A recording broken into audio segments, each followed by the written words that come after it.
Hey traders, a quick one for you about how to tame volatility. Stay tuned.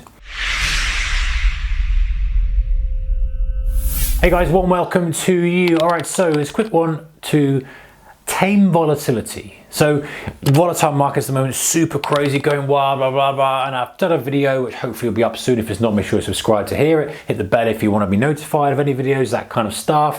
Or it's already up and go and check it out. Taming volatility, how to trade volatility, talk about different things for that. But something that I didn't include, I want to include a separate video for, is a kind of easy hack to dial down volatility. And that's to just increase your time frame. So if you're used to trading on a 1 minute chart, just go up the time frame a bit. And you're like, well, why is that going to affect it? Because what that will do is it just dampens down what you're seeing. So with this really great image that I've drawn here, I'm kidding, the volatility is crazy on this 1 minute, right? Up and down, up and down, up and down. You're like, whoa, up, down, up, down, up. And you can feel it getting sucked in, stopped out. If you went back and get to a 15 minute, you know, that's going to be, you are still going to see the same levels, but you're going to see it much more tamer, much calmer, much more relaxed. Because you're going to see all the stuff that's happened. Let's say this was 1 15-minute period here. You know, that's just going to show as a candle at wherever the close was, and that's going to be showing like this kind of candle.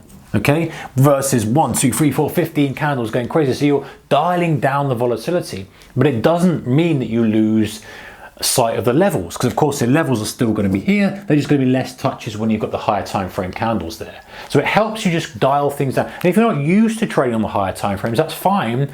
But what will happen is you can almost find the sweet spot. 1 to 15 might be too much, but you can almost find the sweet spot and say, okay, what do I normally like to see in terms of candle moves and stuff, and in terms of, you know, levels hit and what have you.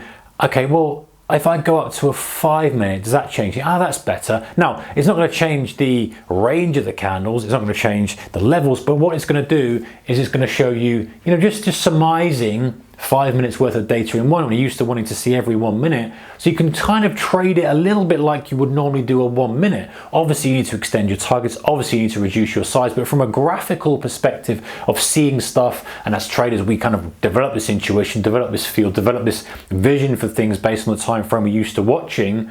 It just might then blend it in and you go, ah, you know what? I can see that's a fake out on there. I can see that because you're looking at it through the lens that you normally look through, because most of the time the markets aren't quite as volatile as they are right now. And so you look through that lens, you're like, oh gosh, you know, I'm struggling to decipher this on the 1 minute. Go up the time frame, all of a sudden things can become a little bit clearer. You go, ah, right, that's a pullback. Okay, yeah. Now, is it foolproof? Of course not. You know, the downsides of that is that you obviously you might miss some kind of things, and you might not see as much clarity or as much detail as you like. But if you just want to kind of dial things down a bit, especially when it comes to a trade idea generation. So I find that I do this anyway, going out the time frames, but definitely the volatility is high. Go up the time frame and go, right, what am I planning on this? Okay, well, you know, I'm still bullish on this market, but I don't want to buy it here, so maybe we faked out below the low here.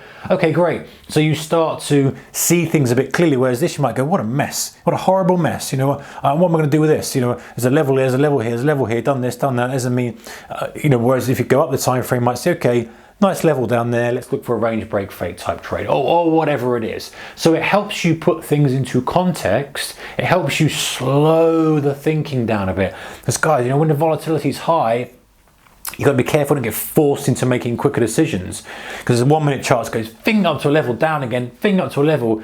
You've got a couple of seconds to make a decision, and that's challenging for us. That's challenging. I know as day traders we tend to do that anyway, but it just adds more fuel to that and more amplifies the decision making process. Go up the time frame, go, okay, you know what? I'm going to dial it down a bit, slow things down a bit, look for my setups on there, trade it as if it was a 1 minute, and then when volatility starts to contract again, I can go back down slowly, back to your normal. Maybe you normally scan in a 1, a 5, and a 15, instead of now you're showing in a 5, a 15, and an hourly, or whatever the combination may be. So a little thing to do. It's a relatively easy thing to do, of course. It takes a little bit of getting used to, but if the volatility is going to stay for a reasonable amount of time, then it may help you calm things down, find those right trades, not get caught out in loads of chop, death by 1,000 cuts syndrome, which can happen with volatility, and just ease yourself back into it so you can find those high probability trading opportunities that you would normally look for on the lower time frame. You're actually going to use the higher time frame. All right, guys, take care, guys. Bye bye.